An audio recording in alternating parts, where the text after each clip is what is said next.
Hello, hope you're keeping well. And yeah, I quite enjoy this time of year. It's the first just little inklings of spring out there. You tell me I'm too early for that, but when you just get those days when the sun shines a little bit, then you look around the garden and the snowdrops are out and other bulbs are just poking their heads up, ready to go. So yeah, I do like this time of year, and yeah, as we start to see the season change very, very slowly. And it's noticeable as well, isn't it, that it's getting light in the evenings, or not evenings, late afternoon, just a little bit later. So, well, I hope you're keeping well. And during this lockdown, yeah, just keep encouraging you. Don't allow any confinement or lockdown to act as a confinement on your faith, but just keep enjoying God, worshipping, and seeing what He'll bring. I just want to today to look at Luke's Gospel again. Well, that's the obvious bit because this is a study of Luke, but I want to look at Luke 13 and I want to pick up in verse 18 and just read a little bit of that. And this is all about the kingdom of God. And you say, well, what is the kingdom of God? Well, there's a king, there's a realm, and the realm is a place that the king has influence. Now, when you look in the natural world, then it's quite obvious. A king will be a king over a plot of land or an area of land or a country. But we can't see that with God Himself, our heavenly King, can we? But He, as King, has an area of influence. And when we talk about the kingdom of God, we're talking about God's influence, His kingship coming on earth and influencing the earth. And the amazing thing as part of this is that we're agents of the kingdom. We, as believers, have been given a role to cause the kingdom to extend. It says, of the increase of his kingdom, there will be no end. So let's just read this passage, and we'll probably touch on the kingdom quite a bit in the next little while because Jesus teaches quite a lot of that, not just in Luke's gospel, but if you really, really want to dive into to many of the parables and teachings on the kingdom, then there's lots of them in Matthew's gospel as well. So let's read this. Verse 18, Jesus asks, what is the kingdom of God like? What shall I compare it to?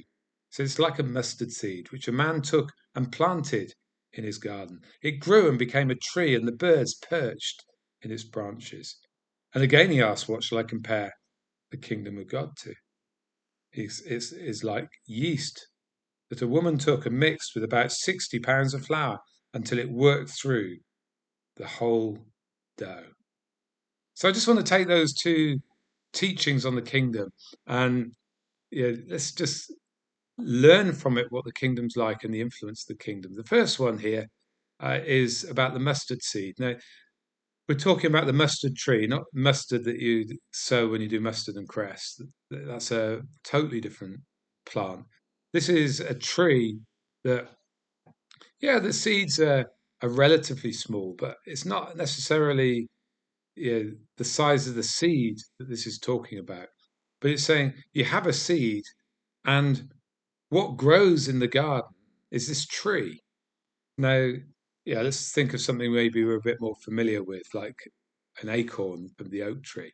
And that's pretty impressive that over the years, this little acorn will grow and mature and become a very significant tree that will last, for generations and generations. Now, the particular thing about the mustard tree that is very distinct, and it's well worth looking it up because it's not a tree that we're familiar with, but the mustard tree wasn't just known for its height, which it could reach maybe 30 feet. It's more like a big shrub, really, than a tree. Not just known for its height, where maybe 30 feet, 25, 30 feet, but it was also known for its spread. And the mustard tree, if you had one in your garden, you could expect it to, over time, to spread to 25 feet as well. You're like, that is some tree. And if you look it up and look at a picture of a mustard tree and see when they've spread, their canopy, their place of influence over the ground goes a long, long way. That's a big, impressive tree. And so Jesus is saying here, it's not we mustn't think that most of trees in the UK, they mainly go up and just spread slightly. This one spreads as much as it grows up. And so when we're talking of the kingdom of God, when we have the kingdom of God in our lives and that we're expressing the rule of God through our the way we live and through our acts of kindness, through caring for people, through looking after people, then the sphere of our influence and the sphere through us of the influence of the kingdom can be massive.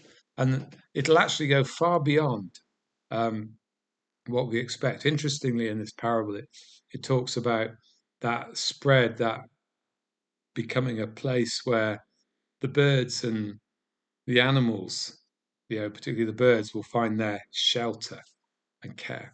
And as you as individuals, as I as an individual express the kingdom, the rule of God, his righteousness, his kindness, his love, all those wonderful fruits of the Spirit. On the other hand, also all the gifts of the Spirit, as we express that in our day to day lives, then the kingdom will grow and expand in its influence. Here's the other thing that I think is really important here, that if you stand and watch a tree, you can't see a tree grow. Did you know that? But you take photos now and take photos in a couple of years' time or a few years' time of a tree, you will be amazed by how much that tree has grown and developed. They can add on a foot in every direction very quickly. So, what am I saying this for? You can watch a mustard seed and the amount of growth that it does. You'll be able to detect it, but you could even become disheartened because it's not growing as fast as you want it to.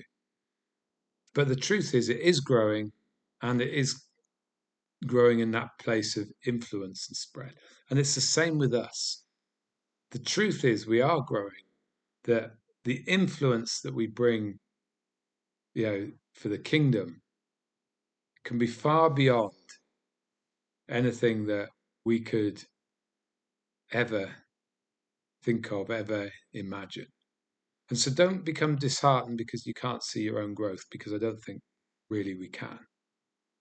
But as we follow God, as we embrace his truth, his righteousness, those gifts, those fruits of the Spirit, we'll find that we are growing in our influence and in the influence that we bring of the kingdom of God.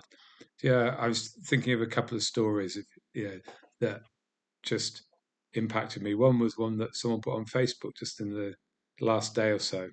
And it was someone that I prayed for someone, linked to their son about 7 years ago.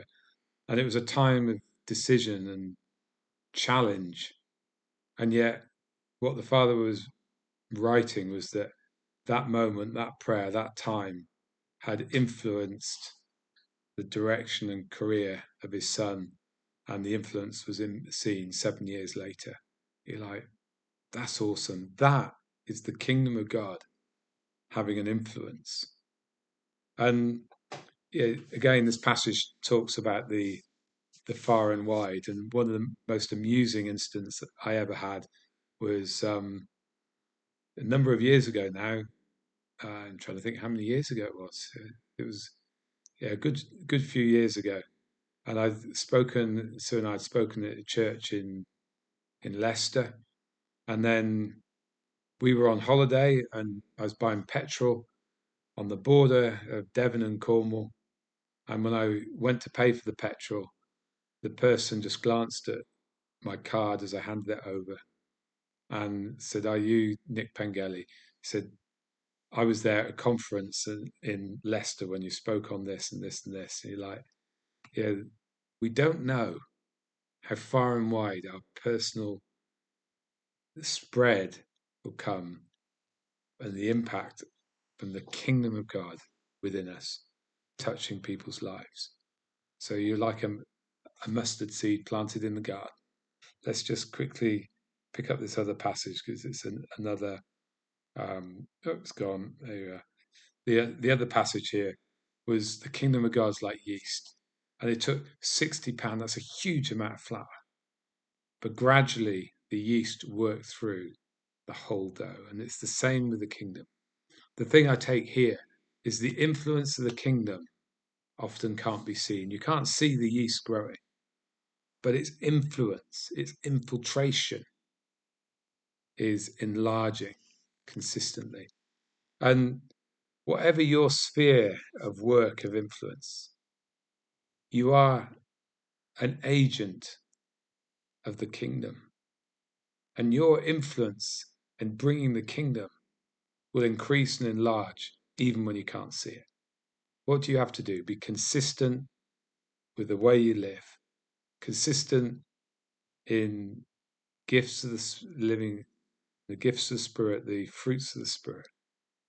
And you'll be amazed the impact. And it may be years later that someone says something, a story comes back, and you realize that through you, the kingdom of God has been like a mustard tree with an expansion and influence. And when someone's life is influenced, it can influence and change the next generation. Bless you. Hope you have a great day. And just take a few minutes and have a think of some of the stories in your life. And thank God when He's used you to influence and affect the lives of others. Bless you. Have a great day.